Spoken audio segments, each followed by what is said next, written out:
नमस्कार, मुद्दा देख रहे हैं आप और मैं हूं आपके साथ ज्योति सांगवान। लोकसभा चुनाव को लेकर तैयारियां जारी हैं। हरियाणा में कहीं बैठक, कहीं जनसभाएं, कहीं रैलियां, तो कहीं दल बदल का दौर भी जारी है। चर्चा चुनावी समीकरणों को लेकर, लोकसभा चुनाव की तैयारियों को लेकर हम करेंगे। एक रिपोर्ट आपको दिखाते हैं।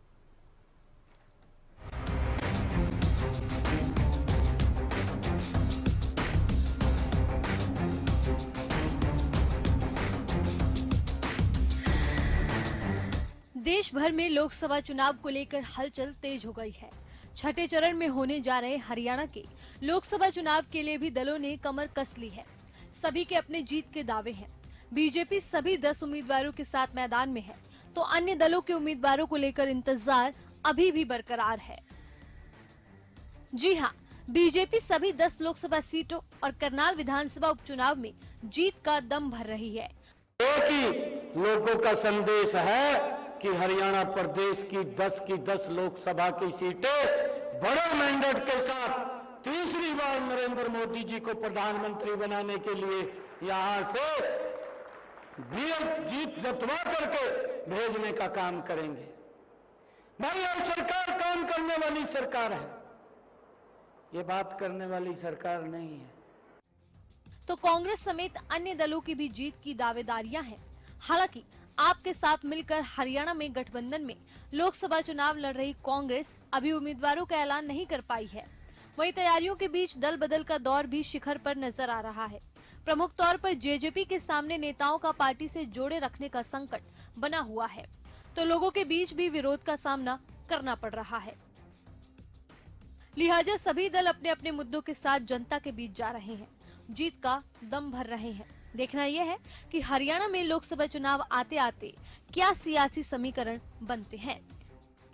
News desk, Haryana news. तो रिपोर्ट आपने देखी। बीजेपी दावा कर रही है 10 की 10 लोकसभा सीटें जीतेंगे। करनाल में भी बाई इलेक्शन जीत का दावा है। 11 कमल खिलाने की बात हो रही है। कांग्रेस के उम्मीदवारों का इंतजार अभी बाकी है। अन्य दल भी अपने अपने जीत के दावे कर रहे हैं। चर्चा लोकसभा चुनाव को लेकर हम करने वाले हैं। कुछ खास मेहमान हमारे साथ जुड़ गए हैं। विजेंद्र नेहरा, प्रवक्ता बीजेपी, हमारे साथ डिबेट में जुड़ गए हैं। बजरंग दास गर्ग कांग्रेस का पक्ष रखेंगे। ओंकार सिंह, प्रवक्ता इनेलो, हमारे साथ जुड़ गए हैं। और प्रियदर्शनी सिंह, प्रवक्ता आम आदमी पार्टी, स्टूडियो में हमारे साथ मौजूद गए। स्वागत है आप सभी का। शुरुआत नेहरा जी आपसे, क्योंकि आपकी वो पार्टी है हरियाणा में जिसके सभी उम्मीदवार अनाउंस हो चुके हैं, जनता के बीच जा रहे हैं, तो किस तरह का रिस्पांस मिल रहा है आप लोगों को? देखिए ज्योति जी, जनता के बीच में बहुत अच्छा रिस्पांस, जनता का आशीर्वाद भारतीय जनता पार्टी के सभी प्रत्याशियों को, हमारे सभी नेता और कार्यकर्ता जो जनता के बीच में जा रहे हैं उनको भरपूर जनता का आशीर्वाद मिल रहा है। और भारतीय जनता पार्टी की लोकसभा चुनाव की तैयारियां सबसे तेज हैं, सबसे तेज गति से हमारा प्रचार चला हुआ है। भारतीय जनता पार्टी 10 की 10 लोकसभा में लोकसभा के कार्यालय एक दिन में हम खोल चुके हैं। 90 की 90 विधानसभाओं में विधानसभा कार्यालय हम खोल चुके हैं। और माननीय मुख्यमंत्री श्री नायब सैनी जी विजय संकल्प रैलियां पूरे सभी विधानसभाओं के अंदर लगातार कर रहे हैं। उनके साथ साथ पूर्व मुख्यमंत्री प्रियदर्शनी जी कोई तख्ती दिखा रही, क्या लिखा है इस पर, क्या दिखाना चाह रही हैं आप? देखिए, इस पे ज्योति जी लिखा है कि बीजेपी ने शरद रेड्डी से बीच में ऐसे मत बुलवाइए मैडम, नहीं बीच में ऐसे मत नहीं, बुलवाइए। अगर कोई आपसे जुड़ी कोई बात है तो आपसे उत्तर ले लेंगे। क्या कह रही हैं आप? क्या तख्ती पर क्या दिखा रही हैं? देखिए, तख्ती पे लिखा है, साथ में एक तस्वीर भी है। विजेंद्र जी को मैं दिखा दूं तस्वीर को, जाने ऐसे बीच में मत कराइए। नहीं, मैं तो बड़ी शांति से बात कर रही हूँ विजेंद्र जी। ये तस्वीर मेरा टर्म है। नहीं, वो ठीक है, मेरा टर्म पूरा होने दीजिए। नहीं, हरियाणा की बात नहीं कर रही है ना आप? हरियाणा की बात नहीं कर रही हैं। नहीं, ये तस्वीर आपको जान रहे हैं कौन है इस तस्वीर में? देखिए मैं ज्योति मैडम, मैं आप बड़े अच्छे से डिबेट कराती हैं, आपका बहुत अच्छा चैनल है, लेकिन मेरा आपसे निवेदन है कि मेरा टर्म पूरा हो, उसके बाद इनको मौका मिले। ठीक है, मुझे लगा था आप हरियाणा की कोई अगर बात कर रही है तो ये तो मुद्दा जनता से जुड़ा हुआ है। जनता भी, हरियाणा भी इसी देश का ही मुद्दा है। देखिए आप अपने समय में अब बोल लीजिएगा, ठीक है? हाँ, बात पूरी कीजिए आप। माननीय मुख्यमंत्री जी के साथ साथ पूर्व मुख्यमंत्री श्री मनोहर लाल जी भी चुनाव के अंदर पूरी तैयारी के साथ उतरे हुए हैं। भारतीय जनता पार्टी पन्ना प्रमुख से लेके बूथ समिति से लेके शक्ति केंद्र प्रमुख, मंडल, जिला और प्रदेश से लेकर के मजबूत संगठन है। मजबूत हमारे नेता हैं, लोकप्रिय नेता हैं और अच्छी नीतियों के साथ जनता के बीच में हम लोग गए हुए हैं। इसके साथ साथ पूरे प्रदेश के अंदर भारतीय जनता पार्टी के कार्यकर्ता घर घर जाकर के ज्योति जी चुनाव प्रचार के लिए हम लोग लगे हुए, जनता से आशीर्वाद मांग रहे हैं, पसीना बहा रहे हैं। और भारतीय जनता पार्टी के नेता जहाँ पसीना बहा रहे हैं, वही कांग्रेस पार्टी के जो नेता आज वो एसी में सोए हुए हैं और जब रिजल्ट आएगा 4 जून को, तो ये ईवीएम को मीडिया का दोस्त ठहराएंगे। आज ये मेहनत करने को तैयार नहीं है।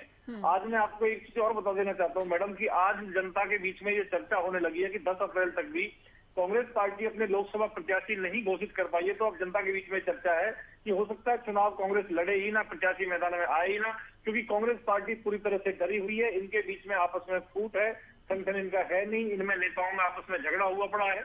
पिछले 15 साल से संगठन नहीं है और इनके नेता चुनाव लड़ने से डर रहे हैं, इनकी पीढ़ियां कांप रही हैं। बड़े बड़े नेता चुनाव लड़ने से डर रहे हैं। एक भी ऐसा नेता नहीं है जो चुनाव लड़ने के लिए तैयार है। और इसके साथ साथ आपको बताऊं ज्योति जी, जो कांग्रेस का गठबंधन है, एनडी गठबंधन, खुद कांग्रेस पार्टी और इनका गठबंधन भ्रष्टाचार और परिवारवाद के अंदर डूबे हुए हैं। जिस तरह से हाईकोर्ट ने अरविंद केजरीवाल जी को शराब घोटाले का मुख्य आरोपी सरगना माना है, उनको जमानत देने से मना किया है और सभी उनकी दलीलें खारिज करके उनको जेल में रहने के लिए ये बोला है अदालत ने। इसके साथ साथ कांग्रेस पार्टी के जो नेता हैं वो भी ज्यादातर जमानत पे अदालत से आए हुए हैं। इसके साथ साथ मैं अगर आपको बताऊं कि इनके जो सहयोगी दल हैं उनकी भी हालत कांग्रेस जैसी है। आप मुझे बताइए, जो इन्होंने एक प्रत्याशी ले के उतारा भी है आप पार्टी ने, इनका वैसे हरियाणा प्रदेश के अंदर कोई अस्तित्व नहीं है, लेकिन क्योंकि इनकी हम पार्टी के लगभग रोजाना इसी कुमार मुद्दे पर डिबेट कर रहे हैं नेरा साहब। ये दूसरी पार्टियों के प्रवक्ता है, जिसमें आप कांग्रेस की बात करें, नेलो की बात करें, आम आदमी पार्टी कह रही कि आपके उम्मीदवार तो ठीक है आप लोगों ने उतार दिए, लेकिन विरोध का सामना करना पड़ रहा है। पब्लिक विरोध कर रही है आपके उम्मीदवारों का, ये आपके विरोधी दलों के प्रवक्ताओं का कहना है।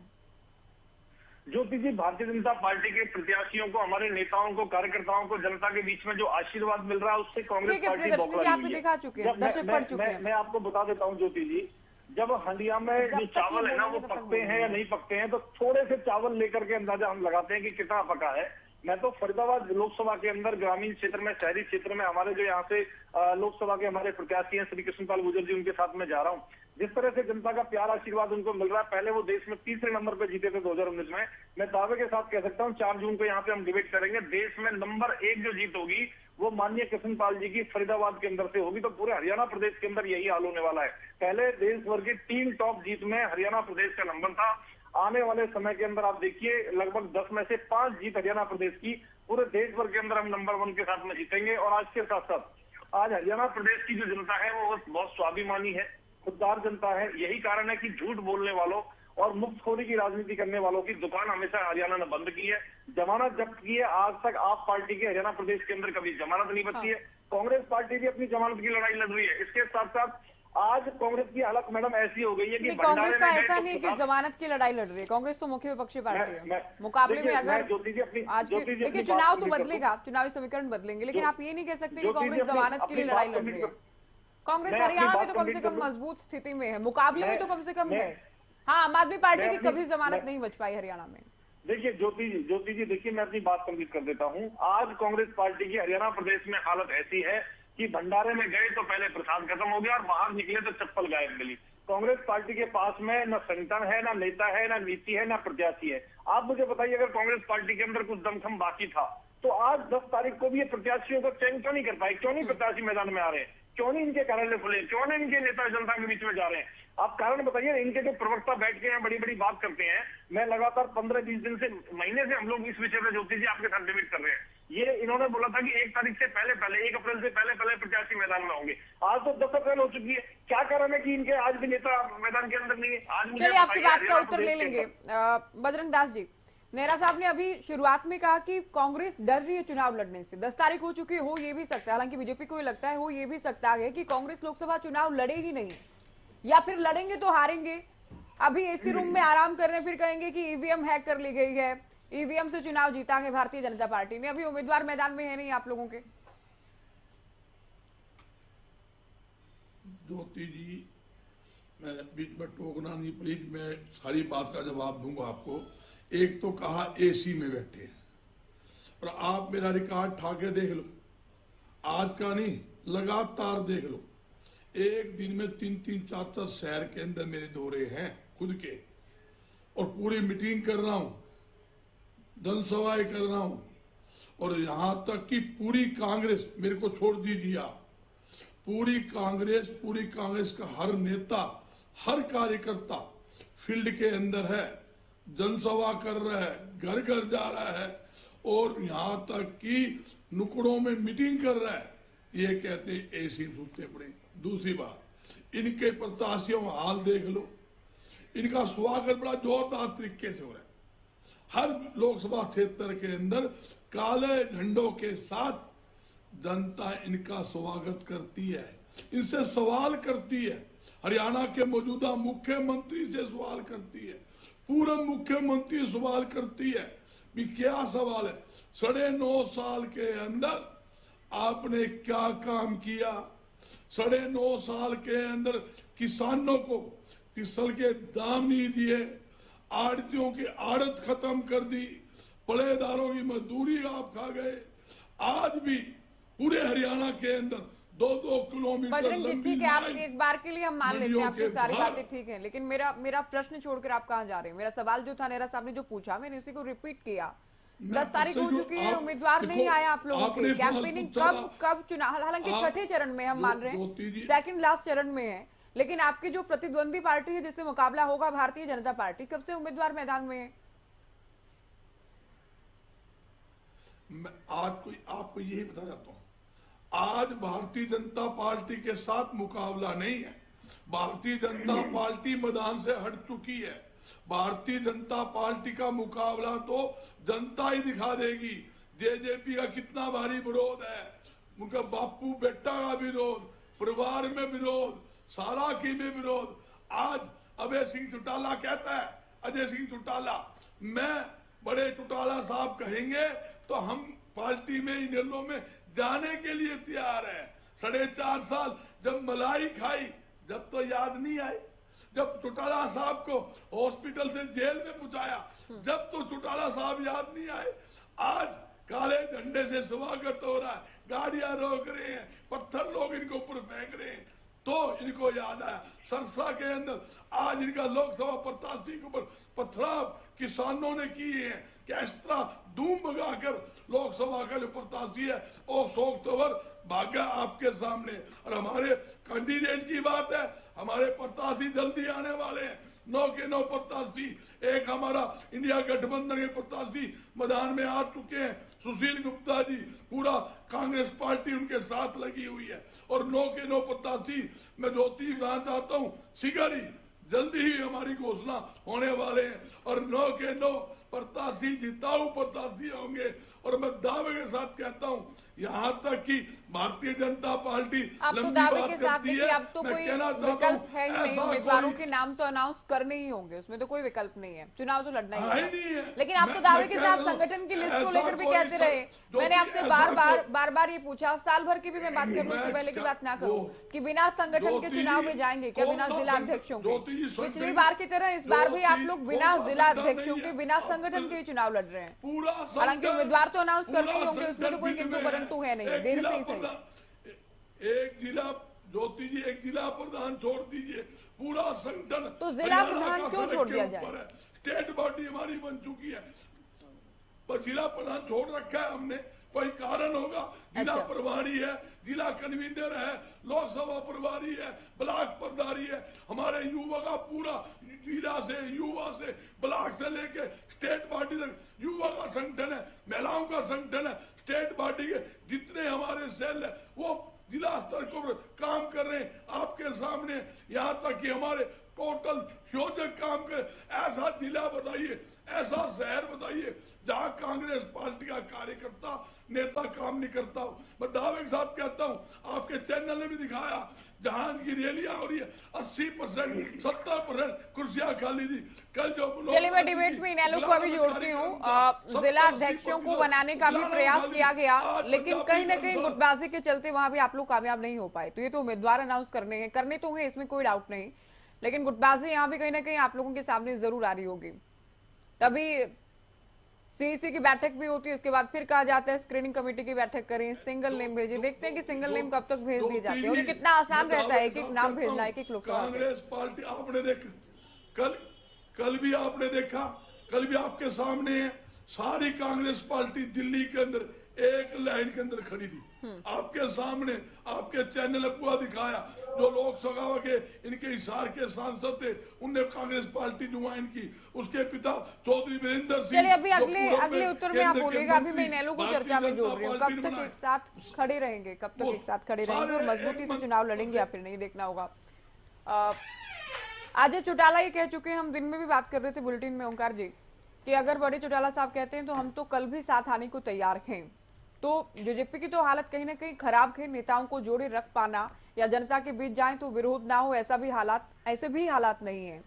आपकी पार्टी की क्या परिस्थितियां इस वक्त जेजेपी के मुकाबले अगर कहें तो? क्योंकि जेजेपी वाले बार बार ये कहते थे कि हालात ये हो जाएंगे कि एक थे इनेलो लोग कहेंगे।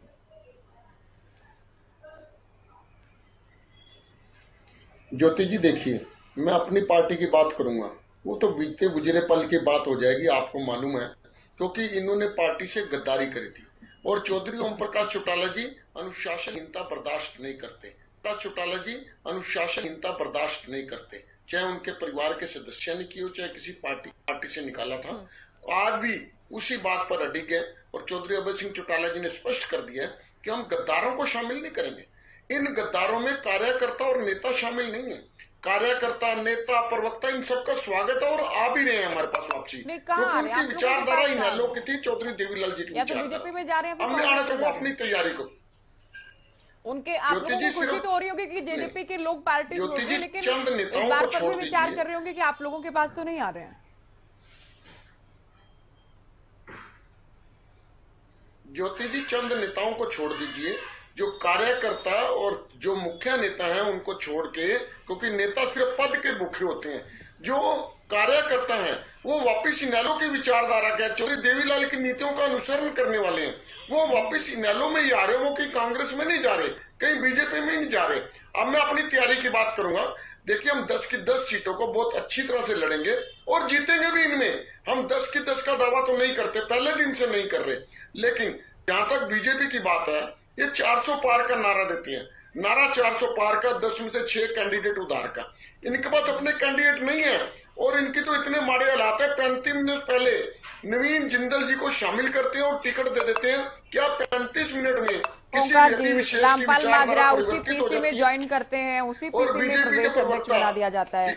कोरड़ा राम को आप लोग उम्मीदवार घोषित कर देते हैं, उसके बाद तक भी वो कांग्रेस के सदस्य रहते हैं। रामपाल माजरा जी की विचारधारा है ना, रामपाल माजरा ज्वाइन करते हैं, उसी में आप लोग रामपाल माजरा जी की विचारधारा, कोरड़ा राम को आप लोग कहते हैं कि हमारे उम्मीदवार हैं आदमपुर से, तब तक कि वो कांग्रेस के सदस्य होते हैं, इनेलो ज्वाइन करने से पहले उम्मीदवार बना देते हैं आप लोग। बताइए। बिल्कुल बिल्कुल, मैं उसी बात पे आ रहा हूँ ज्योति जी। रामपाल माजरा जी तो पूर्व से इनेलो के ही थे नेता और चौधरी देवीलाल जी की विचारधारा के हैं। दूसरा, जब भी कोई बीजेपी का प्रवक्ता बात करता है तो ये 2 बातें जरूर कहती हैं, एक भ्रष्टाचार, दूसरा परिवारवाद। भ्रष्टाचार के मामले में तो पूरा देश दे चुका है कि भ्रष्टाचार सबसे अधिक किस पार्टी में है। ये तो एक एक्सीडेंटल पार्टी है। 2014 में कांग्रेस की कमियों की वजह से, एक एक्सीडेंट की वजह से सत्ता में आ गई। 2014 में इन्होंने जुमले दिए, वही जुमले 2019 में आके चौकीदार बन गए। एक पुलवामा कांड हुआ जिसमें हमारे जवान गए, दुखी है, लेकिन आज 5 साल बीत जाने के बाद भी ये नहीं पता लगा कि पुलवामा हुआ क्यों था, कैसे हुआ था, 300 किलो आरडीएक्स कैसे आया था, एक भी तथ्य जांच का इन्होंने सार्वजनिक नहीं किया, कैसे हुआ। भ्रष्टाचार की बात करते हैं, जो भी नेता भ्रष्टाचारी है। मैं निर्मला सीतारमण जी का बयान सुन रहा था, उनसे एंकर ने पूछा कि आप बलात्कारियों को, अपराधियों को, भ्रष्टाचारियों को पार्टी में शामिल करेंगे। उन्होंने स्पष्ट कहा कि प्रत्येक व्यक्ति का यहाँ पे स्वागत है। तो जहां तक तो भ्रष्टाचार की बात है, बीजेपी से ज्यादा भ्रष्टाचार कहीं नहीं है। आज अगर इलेक्टोरल बॉन्ड को हम देखें, जिस व्यक्ति के पास ईडी का छापा पड़ा हो वो हफ्ते 15 दिन में बीजेपी ज्वाइन कर जाता है। एक कंपनी जिसमें सीरम इंस्टीट्यूट, जिसने पूरे भारत में कोरोना वैक्सीन बनाने का लिया, उसने भी मुद्दे पर बात कर लीजिए। हरियाणा आपकी पार्टी को लेकर सवाल पूछा था, आपकी तैयारियों को लेकर। यूं तो देश दुनिया के बहुत सारे मुद्दे हैं, सब पर बात नहीं हो पाएगी। जी जी जी, बताइए क्या पूछ। आपकी पार्टी को लेकर बात कर रही थी मैं, तो चुनावी तैयारियों को लेकर। ज्योति जी, मैंने बिल्कुल बताया, मैं चुनावी तैयारियों की बात कर रहा हूं। 2 कैंडिडेट हमने अनाउंस कर दिए हैं और बाकी के कैंडिडेट आ जाएंगे, कोई लास्ट डेट नहीं निकली है। ये हमारी सिरदर्दी है। प्रत्येक व्यक्ति की, प्रत्येक पार्टी की अपनी कार्य प्रणाली होती है। कोई कैंडिडेट पहले अनाउंस कर देता है, कोई बाद में अनाउंस करता है, इसमें कोई बड़ी बात नहीं है। चुनाव तो सभी पार्टियां लड़ेंगी, लेकिन ये कहना बीजेपी के प्रवक्ता का कि शायद कांग्रेस चुनाव नहीं लड़ेगी या इनेलो नहीं पड़ेगी, बड़े अफसोस की बात है, समय समय की बात है, कभी का दिन बढ़ा, कभी की रात बढ़ी। ये वही पार्टी है बीजेपी जो 2009 में मात्र 2 सीटों पर सिमटती थी तब तक, और 2014 में एक एक्सीडेंट की वजह से अगर सत्ता में आ गए, और अब जनता और किसान एक्सीडेंट की वजह से इतना बड़ा मैंडेट नहीं मिलता। आप वोटर्स के विवेक पर सवाल मत उठाएं। बीजेपी कमजोर थी, बीजेपी कमजोर थी, हम मजबूत थे, ये कब तक कहते रहेंगे? आप लोग अपनी मंथन अपना मंथन कीजिए ना कि आप कैसे मजबूत हैं। इनका तो ग्राफ बढ़ा है, ये तो अगर 0 से भी शुरू हुए थे तो अभी बहुत बहुत अच्छे ग्राफ पर हैं। आप लोगों का डाउन है ऐतिहासिक तौर पर, सबसे कमजोर में आप उस पर भी मंथन कीजिए ना। इतिहास का कब तक हवाला देंगे? ज्योति जी बिल्कुल मंथन कर रहे हैं। एक परिवारवाद की बात करते हैं हमेशा। परिवारवाद के मामले में बताएंगे बंतो कटारिया जी कौन है, बांसुरी शर्मा जी कौन है, पंकजा मुंडे कौन है, अनुराग ठाकुर कौन है? ये इनको अपना परिवारवाद नहीं नजर आता। ठीक है, मैं इनको इस बात दूसरों पर का बोलूंगी। अब परिवारवाद नजर मैं आता है, जबकि आम आदमी पार्टी को भी डिबेट में जोड़ लेते हैं। सबसे सुदर्शनी जी, जी। आप शुरुआत में जो तख्ती आज दिखा रही थी उसका आज की डिबेट के मुद्दे से कोई लेना देना नहीं है। बिल्कुल मुद्दा है, बिल्कुल मुद्दा है। आप और लोग खुद क्यों डिसाइड करते हैं? आम आदमी पार्टी क्या दिक्कत है? नहीं नहीं नहीं नहीं, देखिए चलिए मैं ठीक है, मैं क्लियर कर रही हूँ क्योंकि आप इस पर ना बोलें, क्योंकि मैं चाहती हूँ आप मेरे सवाल का जवाब नहीं दें। नहीं, मैं आपके सवाल का भी जवाब दूंगी, बिल्कुल जवाब दूंगी। आप लोगों की अब तक तो जमानत जब्त होती आई, जो आप बार बार भी कहती हैं कि मैं बार बार पूछती हूँ या कहती हूँ। नेहरा साहब ने भी आज कहा कि आम आदमी पार्टी का तो कोई वर्चस्व या जमीन है ही नहीं। पिछली बार आप लोग जेजेपी के साथ मिलकर लड़ रहे थे, इस बार कांग्रेस के साथ मिलकर लड़ रहे हैं, केवल एक सीट पर आप लोग फाइट कर रहे हैं। तो क्या कुछ लग रहा है, आप क्या उम्मीद कर रहे हैं कुरुक्षेत्र से या वहां की जनता से? आप बार बार मुझसे ये सवाल पूछती हैं ज्योति जी, और मैं बार बार यही जवाब दूंगी आपको कि मैं बार बार पूछती नहीं हूँ, मैं बार बार ये, क्योंकि पैनल पे बात जरूर आती है कि आम आदमी पार्टी का तो कोई वर्चस्व है ही नहीं, ऐसा नहीं है इनका कि तो नोटा आज से से मुकाबला है, नोटा से भी पीछे रह जाते हैं। ये बार बार जब कहा जाता है तो मैं इस ग्राउंड पर आपसे सवाल अलग पूछती हूँ। तो अब क्योंकि चुनाव तो रोजाना बदलता है, आज जब हम ये इस मुद्दे पर बात करें तो क्या कुछ माहौल आप लोगों को लग रहा है कुरुक्षेत्र में? देखिए, सबसे बड़ी बात कि ऐसा नहीं है कि भारतीय जनता पार्टी कभी शून्य में नहीं रही है।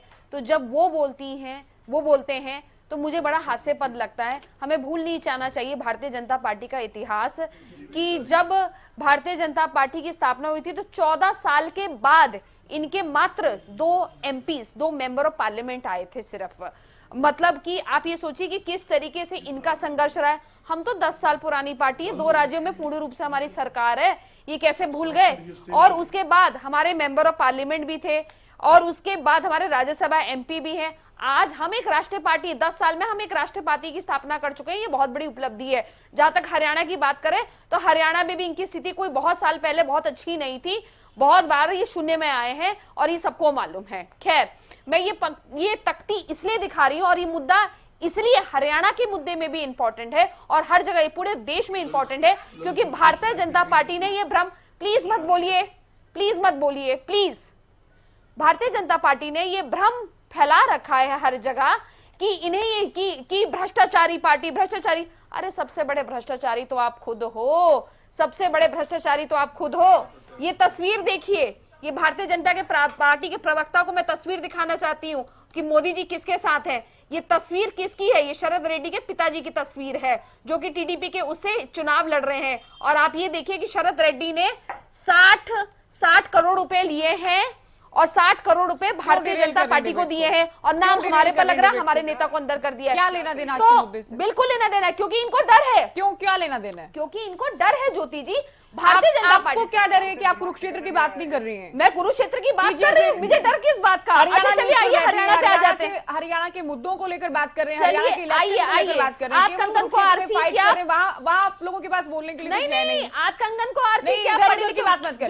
ज्योति जी उधर की बात मत करें। आपको लग रहा है जो बोल रहे इम्पोर्टेंट है, इसके अलावा भी बहुत सारे मुद्दे हैं। सभी प्रवक्ता अपने अपने मुद्दे लेकर बैठ जाएंगे, तो मैं जिस मुद्दे को लेकर चर्चा करना चाहती हूँ, मुझे कंप्लीट करने दीजिए। क्या फायदा है उसका? नहीं, मुझे कंप्लीट, आप अपनी स्क्रिप्ट तैयार करके मत आया कीजिए। नहीं, आप मुद्दे पर बोला कीजिए। नहीं, भारतीय जनता पार्टी के प्रवक्ता भी स्क्रिप्ट ही तैयार करके आए थे। मैं किसी को नहीं बोलने देती मुद्दे के अलावा, किसी को नहीं बोलने देती, ओंकार जी को भी नहीं बोलने दिया गया। बीजेपी बात ही नहीं कर रही हरियाणा के अलावा। मेरा साहब ने हरियाणा के अलावा कुछ बोला ही नहीं, बोलेंगे तो मैं रोकूंगी। बैठी हुई यहाँ पर, वो स्क्रिप्ट अपनी मैं बैठी हूँ यहाँ पर, मैं मुद्दे के अलावा बात नहीं करने दूंगी मैडम। हाँ तो ठीक है, मुद्दे पर बात करने दिखा देती हूँ ना, मुद्दा दिखा देती हूँ ना आपको। मुद्दा देखना, देखिए शांति से देखिए, ये देखिए कि यहाँ पे अशोक तंवर की किस तरीके से फजीहत हो रही है। इनके जो कैंडिडेट हैं हरियाणा के, उनको किस तरीके से भगाया जा रहा है, उनको किसान विरोध कर रहे हैं, वहां की जनता विरोध कर रही है। तो जो कैंडिडेट ये खड़ा कर रहे हैं, चाहे किलायत ले लीजिए, चाहे कैथे ले लीजिए, हर जगह इनका विरोध हो रहा है। किसान और गांव वाले इनको गांव में घुसने नहीं दे रहे। हाँ, मैं खुद अपने आंखों से देख के आई हूं, थानेसर में बड़े बड़े गांव में बोर्ड लगे हुए हैं कि भारतीय जनता पार्टी के उम्मीदवार का आना यहाँ पे वर्जित है, यानी कि आ नहीं सकते, ये घुस नहीं सकते गांव में, तो इनको कौन वोट देगा। भारतीय जनता पार्टी जो ये जुमला फैलाने की कोशिश कर रही है, ये वाकई एक जुमला है और ये जुमला ही बन के रह जाएगा। जो इनको गलतफहमी है, खासकर हरियाणा की अगर बात करें तो खट्टर साहब ने कोई भी काम कर नहीं रखा था। पहले ये बोलते थे कि इन्हीं के चेहरे पे चुनाव लड़ेंगे, फिर अचानक इन्होंने मुख्यमंत्री और गृह मंत्री बदल दिया, लेकिन उसके बाद भी दाल तो बासी ही है ना, दाल नहीं बदली है। आज भी वही मुद्दे हैं, जिस जनता जिसे त्राहिमाम है, और किसान अपना जो इन्होंने दुर्गति की थी अन्नदाता की, वो नहीं भूला है। अन्नदाता की दुर्गति अपना आज आपको मिलेगा, आपको सारा इंसाफ मिलेगा अब चुनावों में, और उसका सबसे बड़ा आगाज होगा इंडिया गठबंधन के जो हमारे कैंडिडेट है डॉक्टर सुशील गुप्ता जी, वो भारी मतों से जीतेंगे, क्योंकि नवीन जिंदल को इन्होंने रातों के, जनता बेवकूफ है, इनको लगता है कि जनता बेवकूफ है, इनको लगता है कि जनता जिसको कहते हैं भूल जाएगी। मैं इनको याद दिला दूं कि आज की जनता जो है वो स्मार्टफोन की जनता है, एक एक चीज मोबाइल में फटाफट आ जाती है। तो वो दिन बीत गए भैया, जब अच्छे दिन आएंगे, अच्छे दिन ना इनके आएंगे ना कभी आ सकते हैं, क्योंकि हकीकत ये है कि जनता ये जानती है कि इन्होंने कोई काम नहीं किया है। किस तरीके से इन्होंने पेपर लीक करवाए, किस तरीके से इन्होंने पूरी की पूरी हरियाणा को छावनी बना दिया था, कितनी जो होने वाली प्रसव में जो महिलाएं थी, जो दिल्ली जाना चाहती थी या जिनको कोई बीमारी थी, उनकी हालत खराब हो गई थी, नाजुक हो गए थे। अन्नदाताओं को इन्होंने पिछले साल 700 से ज्यादा अन्नदाताओं को मार दिया था।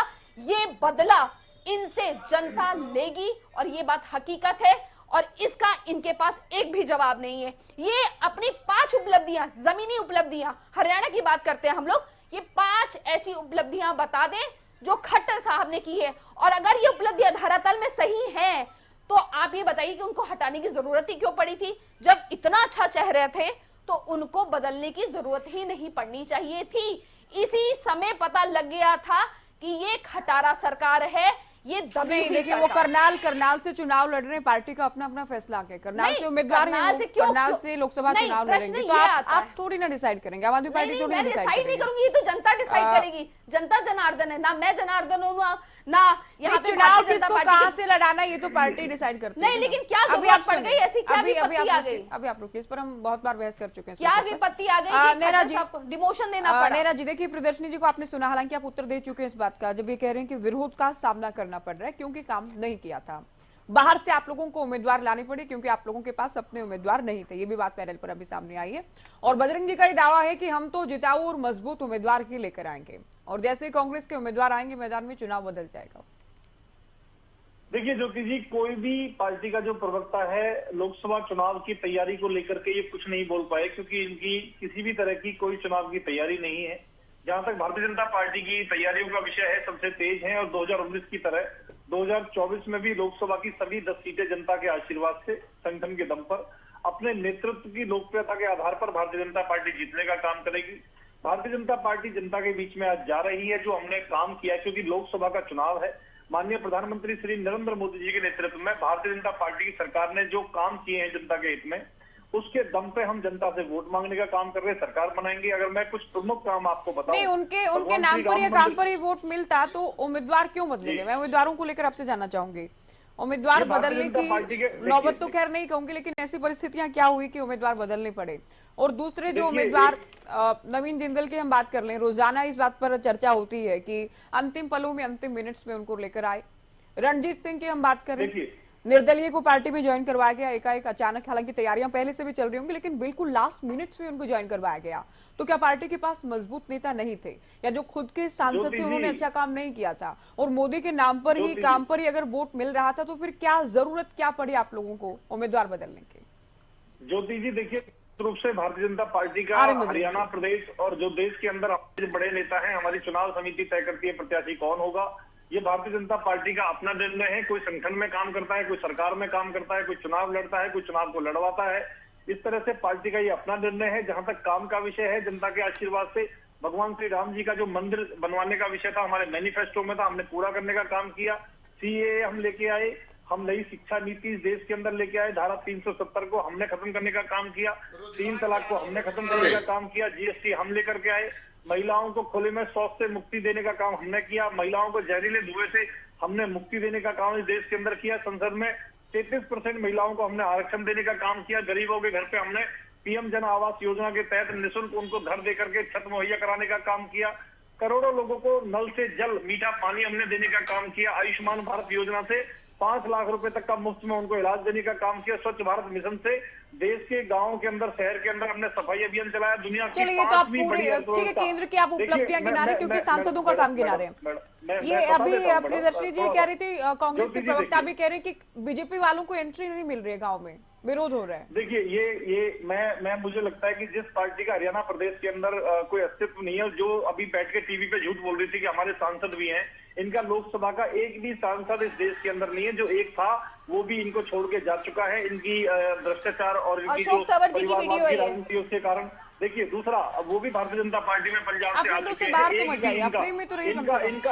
आपको जो वीडियो दिखाने आप दिखाएं, अपने फ्रेम में रहे कम से कम। ज्योति जी देखिए, एक भी यहाँ टीवी पे बैठ के इन्होंने झूठ बोला कि हमारे लोकसभा में सांसद है, एक भी अरे था, सुनिए सुनना भी एक कला है, पार्टी का छोड़ चुका है। दूसरा देखिए, दूसरा इनकी पार्टी का हरियाणा प्रदेश के अंदर मैडम दारू वाली पार्टी का हमेशा जमानत जब्त हुई है, नोटा से देखिए शब्दावली देखिए इनकी, शब्दावली देखिए इनकी। दूसरा ज्योति जी एक और बता देता हूँ, जैसे इनके प्रधानमंत्री चौथी पास है, वैसे इनके प्रवक्ता भी अनपढ़ गवार है, अनपढ़ गवार प्रवक्ता बिठा रखे हैं इन्होंने। क्या बदतमीजी, नहीं अपनी शब्दावली जरा ध्यान से बोलिए, आप एक महिला से बात करें, महिला नहीं आप पुरुष से भी बात करिए तो अपनी लैंग्वेज सुधारिए। ये दारू वाली पार्टी को लोग नशे में नहीं ये कोई तरीका नहीं है, इससे आप सुनिए, इससे आप बहुत खराब लग रहे हैं, इससे ये लग रहा है कि आपकी शिक्षा कैसी रही है। अरविंद केजरीवाल को दारू घोटाले में इससे ये पता लग रहा है कि आपकी शिक्षा कैसी रही है। आप इनकी भाषा का स्तर देखिए, मुझे कोई आश्चर्यचकित नहीं हो रही हूँ मैं। इनकी जमानत जब इसलिए होती है, शब्दावली भारतीय जनता पार्टी के प्रवक्ताओं की दुनिया देख रही है। नोटा से कम वोट, ज्योति जी नोटा से कम वोट इसलिए मिलती है, जमानत इसलिए जब अशोक तंवर को भगाया जा रहा है, अशोक तंवर को भगाया जा रहा है, और जैसे चौथी पास इनके प्रधानमंत्री हैं, वैसे ही चौथी पास इनके प्रवक्ता हैं, और इनकी भाषा से दिक्कत है, हाउ एजुकेटेड दे आर। अनपढ़ गवारों की पार्टी है, इनके सारे सर्टिफिकेट्स नकली होते हैं। सारे के सारे जिस तरह से केजरीवाल दारू पे नशे में जेल में गए हैं, ये भ्रष्टाचारी लोग हैं। मैडम मैं इनके बीच में नहीं बोला था, अनपढ़ गवार अंगूठा छाप लोग, भारतीय जनता पार्टी के प्रवक्ता भी इसी तरीके से जैसे इनके प्रधानमंत्री हैं। ये दारू के नशे में पता नहीं नहीं तड़ीपार कौन था, तड़ीपार कौन था, नशेड़ियों की पार्टी है, तड़ीपार कौन था, पार्टी तड़ीपार कौन था। आप जिस मामले की बात कर रही हैं उसमें अदालत तड़ीपार कौन था के साथ तड़ीपार क्या अच्छा तड़ीपार की क्या अदालत से उन्हें क्लीन चिट मुझे नहीं लगता विजेंद्र जी को पता होगा। विजेंद्र जी तड़ीपार की क्या परिभाषा क्या होती है? आप क्यों डिरेल कर रही हैं डिबेट को? नहीं तड़ीपार की क्या परिभाषा क्या होती है मेरा जी? मेहरा जी हाथ में 2 शराब की बोतल, क्या लेना देना इसका डिबेट से? क्या लेना देना क्या है? क्या लेना देना डिबेट से इसका? और आपके समय में ये क्यों बोला था? ये हमारे आपके समय में कोई नहीं बोला था, आप क्यों बोल रही लगातार? आप क्यों बोल रही लगातार? आप क्यों बोल रही लगातार? आपके टाइम में कोई बोला था क्या? आप क्यों खराब कर रही हैं डिबेट को? आप सुनिए अभी, आप लोग पर्सनल कमेंट्स मत करें। ये बीच में, मैं तो बीच में बोला नहीं किसी के, मैं अपने टर्म पे बोल रहा हूँ। अगर दारू वाली पार्टी के एक व्यक्ति के हाथ में आप अपने टाइम में बोलिएगा, आप अपने टाइम में बोलिएगा, आप अपने टाइम में बोलिएगा, विरोध दिखाना चाहिए जो आप अपने टाइम में बोलिएगा। ये इस किस्म की शब्दावली का मैं पूर्ण रूप से विरोध करती हूँ। नहीं, नो आई कंडेम इट, बिल्कुल नहीं। आप अपनी शिक्षा दिखा रहे हैं कि आप कितने अनपढ़ गवार हैं जब आप इस किस्म की भाषा प्रणाली बोल रहे हैं। आप दिखा रहे हैं कि जिस तरीके से चौथी पांच आपके राजा है वैसे ही आप भी हैं, एकदम दिखा रहे हैं आप। नहीं नहीं नहीं नहीं नहीं नहीं नहीं, वेरी अनएजुकेटेड वे, बिल्कुल सॉरी, मैं इतना नहीं गिर सकती, मेरा स्तर इतना गिर नहीं सकता ना, मैं इस किस्म के शब्दावली बोल सकती हूँ। ये सब पता लगता है कि किस किस्म की अंगूठा छाप पार्टी है। जब भी इनसे बात करो उलझ जुलझ बातें करते हैं। चलिए आप रुक जाइए, आप रुक जाइए। नहीं नहीं, ये इस तरह की शब्दावली नहीं बोल सकते, सॉरी। देखिए शक्ति जी, अगर केजरीवाल देखो, जी को शराब घोटाले में देखिए, कोर्ट जमानत नहीं देती है, उसका गुस्सा यहाँ निकालेंगे, देखिए, उसका गुस्सा यहाँ थोड़ी निकालेंगे। आप देखिए, कोर्ट में जमानत जनता नहीं दी है, देखिए, शराब घोटाले का मुख्य बीजेपी आरोपी माना है ने उनको, शरद रेड्डी हत्यारा से माना है, 60 करोड़ भ्रष्टाचारी क्यों माना है, लिए? दलाली करी है उन्होंने। क्यों देखिए, लिए? केजरीवाल जी ने दलाली करी है। बीजेपी इसीलिए ने उनको शरद कोर्ट में रेड्डी जमानत से दी। क्यों लिए? और देखिए, मैं आपको फिर बता देता हूँ मैडम, क्यों लिए भाई, क्यों लिए? ये कौन है? इनकी पार्टी के संस्थापक ये सदस्य कौन है? समय बर्बाद कर रहे हैं प्रियदर्शनी जी। सुशील कुमार नहीं, आपको नहीं, किसी ये बात क्यों से बोल रहे आपत्ति हैं? अपने टाइम में बोलिएगा। नहीं नहीं, ये ये क्यों कोई बोल रहे हैं? नहीं, ये मैडम, कोई मैं प्रोटेस्ट इनके नहीं बीच चल में- रहा है मैं यहाँ इनके पर। बीच में नहीं बोलूंगा। आपको एक बार मैं 10 खराब मिनट होगी, तक मैं दिखानी इनके थी, बीच हो में गया बोलूंगा। बस, हो गया। देखिए मैडम, आप मैडम, अपना देखिए, नहीं, अपना ये अपना हमारे- जवाब पूरा मैं इनके कीजिए। बीच में नहीं बोलूंगा। नहीं, नहीं, तो ये दारू वाली मैं पार्टी इनके से बीच थोड़ा में आगे बोलूंगा। चलिए इससे। इनको मेरा कुछ आता साहब ही एक नहीं बात है। पर अटक गए, Basically समय ये बर्बाद हो रहा है पढ़ के डिबेट नहीं का। है। नहीं, नहीं, ये इनकी बेसिकली मैं पार्टी बताऊं के- पढ़ आप के जाता मत हूं। बताइए, आप रुक जाइए। नहीं, आप पढ़ के रुक नहीं आता। जाइए, आप रुक जाइए। अभी मैं बार बार नहीं टोकने वाली हूँ, मुझे विराम करें। अरे कुछ पढ़ के आया करो मेहरा जी, मेहरा जी पढ़ के ये आया करो। मेहरा जी नहीं है, एक तो नेहरा जी है। आप सुन लीजिए, लेकिन आप सुन लीजिए प्रियदर्शनी जी, आप बीच में नहीं बोलेंगे। पहले नाम तो नहीं, नहीं, तो ये दारू वाली पार्टी नहीं बोलेंगे, इनको मना करिए ना, अब कंडेम करिए। क्यों? नहीं, मैं आप नहीं बताएंगे ना, मुझे करना है। नहीं, नहीं, नहीं, this is not कह रहे हैं करना। इस घोटाले नहीं, तो में फिर मैं भी आपके नेता तड़ीपार जेल में बोलूंगी। गए हैं, तो ये नहीं, तो फिर मैं भी कहेंगे। तड़ीपार इनके पास बोलूंगी। ग्राउंड है कहने के लिए। तड़ीपार नेता है नहीं, इनका। आप तड़ीपार नहीं कर पाएंगी। नहीं, कानूनी मामला था, ये दारू वाली आपकी पार्टी टीम कैसे थी। बोलेंगे? ये इस दारू वाली मामले में पार्टी आपके कैसे नेता जेल में बोलेंगे? गए हैं, तो कह चुके हैं। नहीं, नहीं, दारू वाली पार्टी इनको कैसे म्यूट करें। बोलेंगे? प्रियदर्शनी जी, आप डिबेट खराब करने आइए क्या? ये क्या तरीका है आपका? आप रुकिए नेहरा साहब एक बार। नेहरा साहब आप रुकिए, बहुत समय बर्बाद हो चुके हैं। आप भी रुकिए, आप बीच में किसी के नहीं बोलेंगे, आपको टाइम नहीं मिलेगा आगे। बजरंग दास जी बोले। ज्योति जी, नेहरा साहब अभी रुकिए एक आप। तो ये दारू वाली बार बार बात उठ रही थी, जहां दारू का मामला ज्योति जी है, हरियाणा में भी हुआ और पुलिस कस्टडी के अंदर करोड़ों रुपए की शराब बिकी और यहां तक कि शराब के मामले में जीएसटी का, वेट का, टैक्स का करोड़ों रुपया घोटाला हुआ।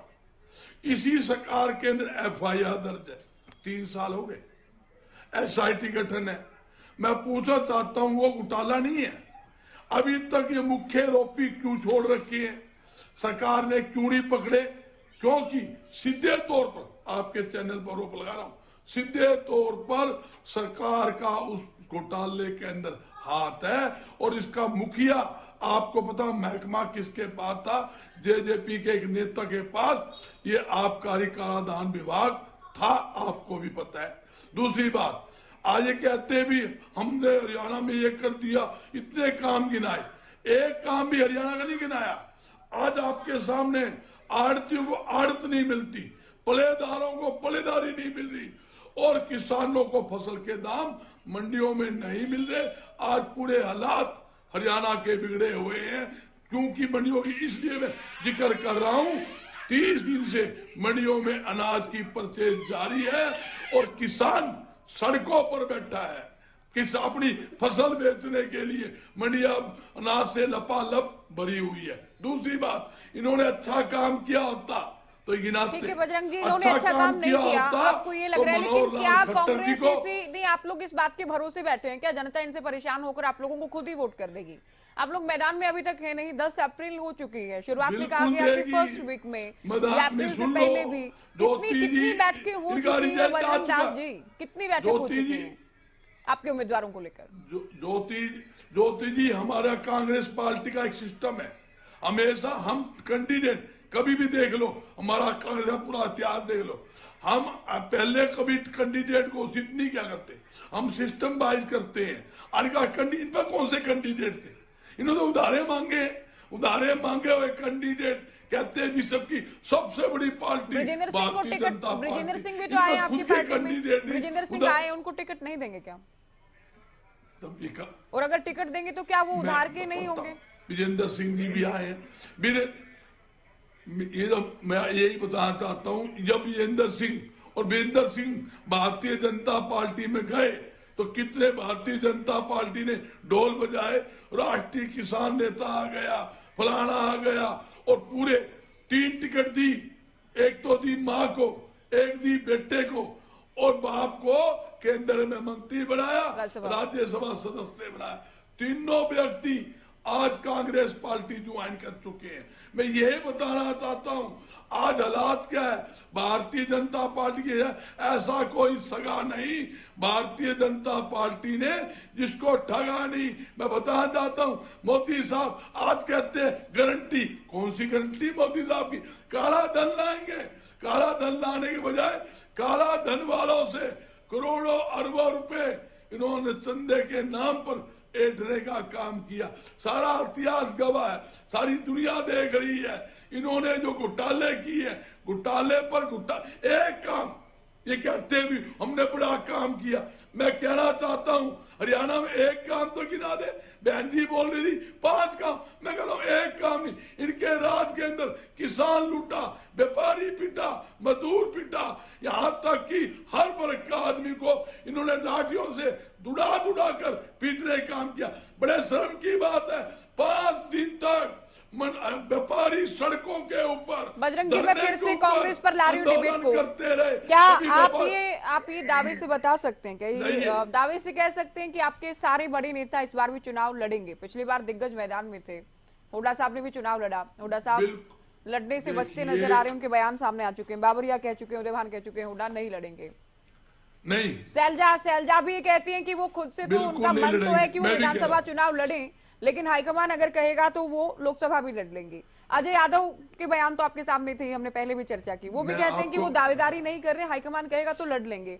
तो किसी नेता की दिल से इच्छा तो नहीं है, तो क्या ये पार्टी की कमजोर स्थिति है इसकी वजह, कि सभी का विधानसभा पर ही फोकस है, लोकसभा चुनाव नहीं लड़ना चाह रहे बड़े नेता? ये बड़ा अच्छा सवाल किया, मैं 2-3 पूरा जवाब दूंगा। आज ऐसी स्थिति में कांग्रेस पार्टी का कोई भी कार्यकर्ता लोकसभा चुनाव में खड़ा हो जाए, मैं आपके चैनल के ऊपर दावे के साथ कहता हूं 4 जून के ऊपर सुबह बिठा लेना, शाम तक बैठूंगा, वो कार्यकर्ता भी भारतीय जनता पार्टी के कैंडिडेट को हराने में पूरी तरह से सक्षम है, हरा के छोड़ेगा। जहां तक आपने सीनियर नेता की बात की है, जहां नेता सीनियर की बात, काफी सीनियर नेता चुनाव लड़ेंगे। चौधरी भूपेंद्र सिंह हुड्डा जी का आपने सवाल किया, मैं भी कहता हूं चौधरी भूपेंद्र सिंह हुड्डा जी चुनाव नहीं लड़ेंगे, नहीं लड़ना चाहिए, क्योंकि सीएलपी के हमारे सीनियर नेता है पूरे इंडिया के अंदर, हरियाणा ही नहीं पूरे इंडिया के अंदर चुनाव लड़ने की उनकी जो पूरे प्रचार करने लड़ा वो गलती रही। मैं खुद कहता हूं जो पिछली बार चुनाव लड़ा वो भूल नहीं करनी चाहिए। आज रोहतक में चुनाव लड़ेंगे और पूरे 10 की 10 सीटें के अलावा पूरे देश के अंदर, यूपी के अंदर दीपेंद्र हुड्डा को यूपी का प्रभारी बनाया हुआ है, राजस्थान में जाएंगे, यूपी जाएंगे, पंजाब जाएंगे। आपके सामने मैं 2-3 बताना चाहता हूँ, ये कहते हैं 400 पर आंकड़ा गिन लो, हरियाणा में 10 सीटें भारतीय जनता पार्टी की, दिल्ली में 7 सीटें भारतीय जनता पार्टी की, राजस्थान में 25 की 25 सीटें भारतीय जनता पार्टी की, चंडीगढ़ में 1 सीट भारतीय जनता पार्टी की, हिमाचल में 4 सीटें भारतीय जनता पार्टी। आपके चैनल पर दावे के साथ कहता हूं हरियाणा में मुंह की खाएंगे, दिल्ली के अंदर 7 की 7 सीटें इंडिया गठबंधन जीतेगा और 1 सीट चंडीगढ़ में इंडिया गठबंधन जीतेगा। हिमाचल के अंदर भारी बहुमत से 4 सीटें आपके सामने, 4 तो मैं दावा नहीं करता, 3 सीटें जरूर हम हिमाचल के अंदर जीतेंगे। कहां से पूरी करेंगे इनको पता है, अगली बार 150 का आंकड़ा भी इनका बैठने नहीं जा रहा, इसलिए आनंद फानंद में इन्होंने विपक्षी नेताओं के ऊपर ईडी छोड़ी, सीबीआई छोड़ी, ओंकार जी से मेरा सवाल रहेगा, छोड़ी। ठीक है, दावा तो सभी लोग कर सकते हैं, लेकिन हरियाणा में आप लोग मुकाबले के लिहाज से तो मजबूत थे, हिसार के अलावा हर जगह आप लोग दूसरे नंबर पर थे, उसके बावजूद भी आप लोग गठबंधन में लड़ रहे हैं। यहाँ भी कुरुक्षेत्र आप लोगों ने आम आदमी पार्टी को दे दिया है, अब दावा दूसरे राज्यों को लेकर भी हालांकि कर रहे हैं। ओंकार जी, 2 ही सीटें अनाउंस की गई हैं, दोनों ही उम्मीदवार परिवार से हैं। 10 सेकंड, बहुत समय दिया मैंने आपको बजरंग जी, बहुत टाइम दिया मैंने, 10 सेकंड हुआ सिर्फ, बोले 10 सेकंड, आप सिर्फ 10 सेकंड। आपने एक सवाल किया था भी आपने 1 सीट दी, हमने 1 सीट आप पार्टी को दी, हमारा गठबंधन हुआ, हमने 3 दिल्ली के अंदर मिली, 1 चंडीगढ़ के अंदर हमें सीट मिली, गोवा के अंदर 2 सीटें आप पार्टी ने हमें दी, जहां अपने वहां जहां गुजरात का चुनाव था 2 सीट के ऊपर आप पार्टी लड़ रही, टोटल कांग्रेस लड़ रही है, तो कहीं ना कहीं तो हमें एडजस्ट करना ही पड़ेगा ना। ऐसे थोड़ी है सारी हम लड़े और हम कहें इंडिया गठबंधन। चलिए, मैं अभी तो ओंकार जी से इंडिया सवाल गठबंधन कर रही थी। देश की खुले सबसे दिल पुरानी के पार्टी साथ जो जीत का दावा सभी भी कर रही है, उसको पार्टियों एडजस्ट adjust- करना पड़ रहा है। आप कह रहे हैं कहीं तो एडजस्ट करना पड़ेगा, हरियाणा में भी करना पड़ रहा है, जहां हुड्डा साहब कहते थे कि इनकी तो जमानत भी नहीं बच पाती आम आदमी पार्टी की, इनको कहाँ हम गठबंधन में साथ लेंगे। ठीक है ओंकार जी, 2 ही सीटें अनाउंस की हैं, उम्मीदवार दोनों ही परिवार से हैं। क्या परिवार से बाहर आप लोगों के पास नेताओं का अभाव है उम्मीदवार घोषित किए जाने को लेकर? ज्योति जी, कुरुक्षेत्र से चौधरी अभय सिंह चौटाला जी और हिसार से सुनैना चौटाला जी। सुनैना चौटाला जी अभय सिंह चौटाला जी की कजन है। अगर आप परिवार की बात करते हो तो रंजीत चौटाला जी भी उसी परिवार से आते हैं और नैना चौटाला भी उसी परिवार से आती है। इसका क्या मकसद हुआ? ये परिवार नहीं है, परिवार अलग है। ठीक है, एक ही परिवार के अंदर से आप कह सकते हो, लेकिन इस हिसाब से तो रंजीत सिंह चौटाला जी भी परिवार के हुए और नैना चौटाला भी परिवार की हुई। बाकी की आठ सीटें भी हम आपकी जल्दी पार्टी अनाउंस के कर 2 देंगे। उम्मीदवार और दोनों देखिए ही परिवार बीजेपी के, के दूसरी प्रवक्ता ने पार्टी बहुत को बड़ी क्यों बड़ी बीच में बातें ला बताई। रहे हैं? रणजीत बीजेपी से हैं और नैना चौटाला जेजेपी से हैं, 2 अलग दल। और जब उनके यहाँ पर ऐसा होगा तो रंजीत उनसे भी चौटाला सवाल जी किस पूछूंगी। मैं तो परिवार से आपसे हैं? ही ज्योति सवाल जी पूछ आप रही हूँ। बताइए किस परिवार मैं से? आपसे आपकी पार्टी को लेकर, आपके नहीं। उम्मीदवारों को लेकर सवाल कर नहीं रही नहीं, हूँ। रंजीत चौटाला जी किस परिवार से? ज्योति जी देखिए, चलिए अब मेरे को मुद्दे पे आ लेने दो। ज्योति जी, जो रंजीत चौटाला जी और नैना चौटाला जी किस परिवार से हैं? तो चौटाला परिवार से हैं। देखिए, जब भी बीजेपी के प्रवक्ता साथी बात करते हैं तो ये कर दिया, वो कर दिया, 3 तलाक कर दिया, 370 कर दिया, राम मंदिर बना दिया। ज्योति जी, आज रात रोटी ना खाना, इनको बोलो बीजेपी के प्रवक्ता को 3 तलाक की बात करना, 370 की बात करना, पेट भर जाएगा इनका। रोजगार नहीं दिया इन्होंने, युवा बेरोजगार है। और सबसे बड़ी बात, इन्होंने वायदा किया था 2022 में किसान की आय दुगनी करेंगे। किसान सड़कों पर बैठा है। इन्होंने कहा था 2022 में प्रत्येक व्यक्ति को घर में नल में जल होगा। कहाँ है घर, कहाँ है नल, कहाँ है जल? ये सब वादे खोखले हैं, जुमले हैं। इन्होंने बजट में 4 मुख्य वर्गों में बांटा था भारत को। हरियाणा पहला तो तय महिला, समय से इस दूसरा इस गरीब, योजना को तीसरा पूरा करने वाला किसान, राज्य चौथा है। युवा। हरियाणा तो इस योजना को जो टाइम निर्धारित किया गया था उससे पहले करने वाला राज्य ज्योति है। जी, 2022 में आय दुगनी होगी पूरे हरियाणा के किसानों की। 2022 में पूरे हरियाणा वासियों को मकान मिल गया। ज्योति जी देखिए, 4 वर्ग इन्होंने बताए, महिला, युवा, किसान और गरीब। जहां तक गरीब की बात करें, मोदी जी गारंटी देते हैं 82.5 करोड़ गरीबों को 5 किलो अनाज की गारंटी है। 5 किलो अनाज सिर्फ 100 रुपए का है, जिसके लिए 3-3 घंटे मेरी माताएं बहनें लाइन में लगती हैं। ये गारंटी है। 130 करोड़ की जनता में 82.5 करोड़ को ये 5 किलो अनाज दे रहे हैं और 25 करोड़ मोदी जी कहते हैं हमने अपलिफ्ट कर दिया, अमीर बना दिए। इसका मतलब 130 करोड़ में से 107.5 करोड़ गरीब, और ये कहते हैं हम भारत को विश्व गुरु बना रहे हैं। ये भारत को बांग्लादेश और एक पाकिस्तान सवाल बना और रहे पूछना हैं। है मुझे आपसे। कुछ दिन पहले तक आप कहते रहे कि हम 4 सीटों पर जीतेंगे, जी। तो अब कोई माहौल बदला है क्या? ये आंकड़ा इधर उधर हुआ है, 4 पर ही पूछिए, जीतने का दावा है? जी ज्योति जी, 4 पर 100% जीतेंगे और बाकियों पर उपस्थिति बहुत बढ़ रहेगी। अब जनता क्या देगी ये तो जनता के हाथ में है, लेकिन मुझे अपनी बात पूरी करने दीजिए जो मैं कहना चाहता हूँ। देखिए, मैंने गरीब का बता दिया, किसान सड़कों पर है। किसान आज भी बॉर्डर पर बैठा हुआ है, शंभू बॉर्डर पर। क्यों बैठा हुआ है? वो दिल्ली जाना चाहता है। पंजाब हरियाणा का किसान है, कोई पाकिस्तान का किसान नहीं है। और दिल्ली जाना चाहता, कोई लाहौर नहीं जाना चाहता। और इन्होंने ऐसे बंदोबस्त कर दिए, वाटर कैनन, गोलियां बरसाई उनके ऊपर। क्यों किसान को सड़कों पर बैठने दिया? 13 महीने पहले किसान सड़कों पर रहा, 750 से अधिक किसान शहीद हुए। क्या जनता को ये याद नहीं आएगा? सब याद आएगा। तीसरे नंबर पर युवा आता है। युवा को रोजगार नहीं दिया। मोदी जी गारंटी दे रहे 5 किलो अनाज की। अगर गारंटी देते ना रोजगार की तो मानते, अगर गारंटी देते बुलेट ट्रेन की तो भी मानते, गारंटी देते काला धन वापिस लाने की तो भी मानते। लेकिन अफसोस, काला धन वापिस तो नहीं लाए। इलेक्टोरल बॉन्ड के जरिए यहाँ हिंदुस्तान के लोगों का काला धन इन्होंने लेने की बात करी। और यहाँ तक कि जो कंपनी गौ मांस बेचती है उससे भी इन्होंने काला धन लिया, इलेक्टोरल बॉन्ड लिए। पाकिस्तान बेस्ड कंपनी से भी इन्होंने इलेक्टोरल बॉन्ड लिए और एक सीरम इंडिया से इन्होंने इलेक्टोरल बॉन्ड लिए, जिसको पूरे भारत में कोविड इंजेक्शन बनाने की परमिति दी। और वो सीरम इंडिया मोदी जी से मिलकर उनके जो मुखिया थे उन्होंने काला धन दिया उनको। ये सारी बातें जनता याद रखेगी। इसके अतिरिक्त एक महिला की बात करते हैं, महिला को कहां इन्होंने कुछ दिया? महिला पहलवानों को अपने अधिकारों के लिए जंतर मंतर में धरना देना पड़ा और किस तरह से इन्होंने महिला पहलवानों को पीटा है पूरी दुनिया ने देखा, पूरे देश ने नहीं देखा।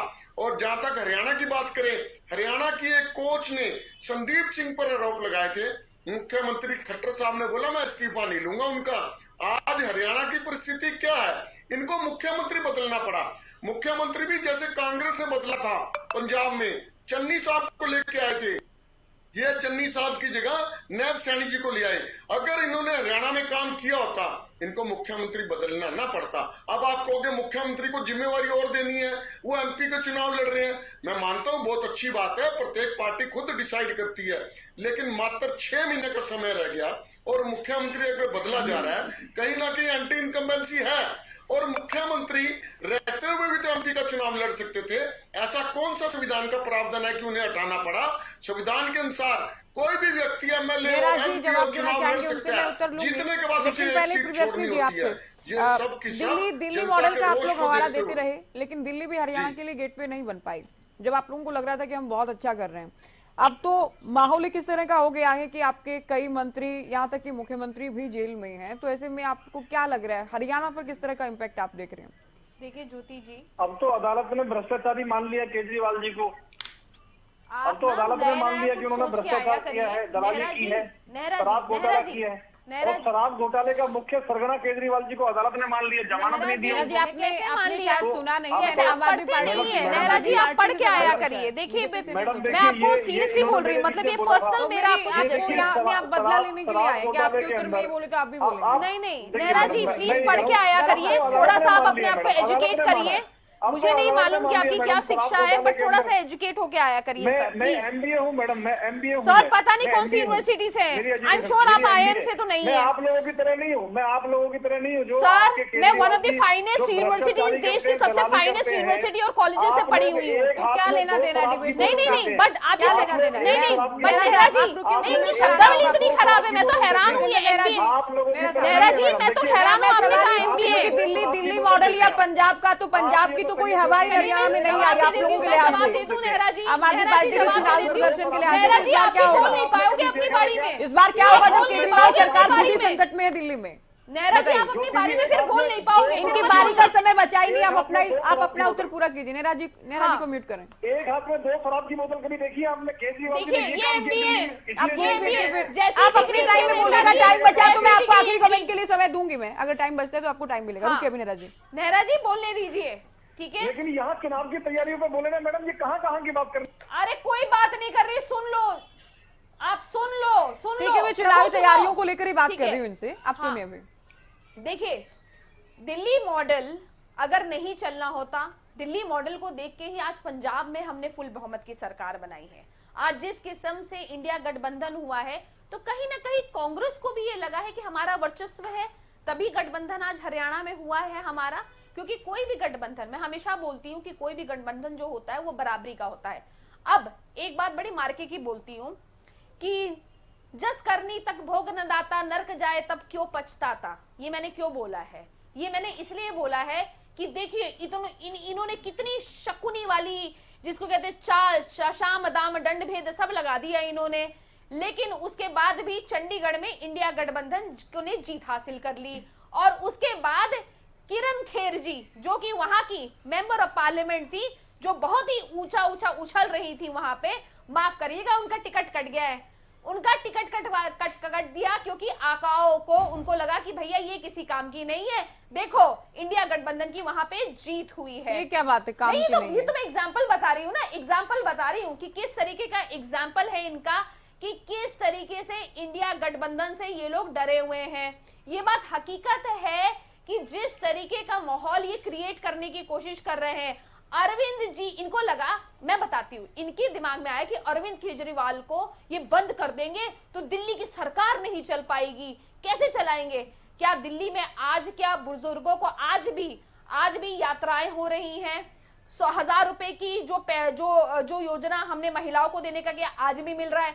बिजली भी फ्री मिल रही है, शिक्षा भी फ्री मिल रही है, सारे काम हो रहे हैं। तो इन्होंने तो जो नरेटिव बना रखा था कि काम ही नहीं होगा। अरविंद केजरीवाल आज एक व्यक्ति नहीं है, अरविंद केजरीवाल एक विचारधारा है।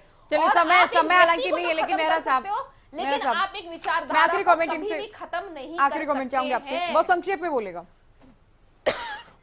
इनकी ऑडियो उठा दीजिए पीसीआर।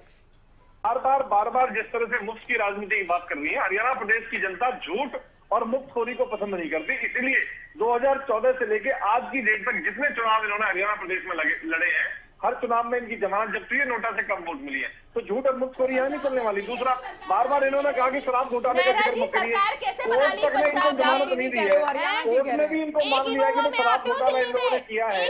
और हरियाणा प्रदेश के अंदर इनका कोई सुख नहीं है। जहाँ तक बाकी पार्टियों का विषय है ज्योति जी, कोई भी पार्टी हरियाणा एक प्रदेश के इनोवा से अंदर इनका आगे काम सजानी चलता है। चर्चा के लिए सभी का बहुत उनकी शुक्रिया। आप लोगों ने वक्त एक दिया। तो इनोवा से- चर्चा हम हरियाणा में लोकसभा चुनाव की दलों की तैयारियों और दावेदारियों को लेकर कर रहे थे। फिलहाल क्या कुछ समीकरण के चुनाव को लेकर, इसे लेकर चर्चा की। फिलहाल दीजिए इजाजत, नमस्कार।